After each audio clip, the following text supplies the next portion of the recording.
సంగీత్ నాటక్ academy ప్రకారం మనకి టోటల్గా 8 క్లాసికల్ డ్యాన్స్ ఫామ్స్ ఉన్నాయి. కానీ మినిస్ట్రీ ఆఫ్ కల్చర్ ఛౌ డ్యాన్స్ని కూడా అందులోకి చేర్చింది.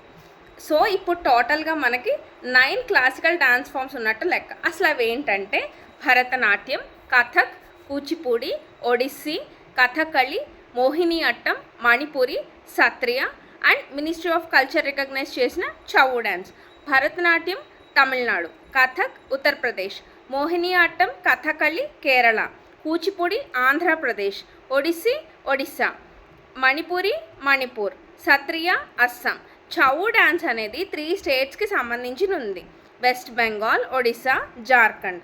అలాగే అసలు క్లాసికల్ డ్యాన్స్ ఫామ్స్కి రూట్ ఎక్కడి నుంచి మొదలైంది అంటే భరతముని రచించిన నాట్యశాస్త్రం నుంచి మొదలైంది.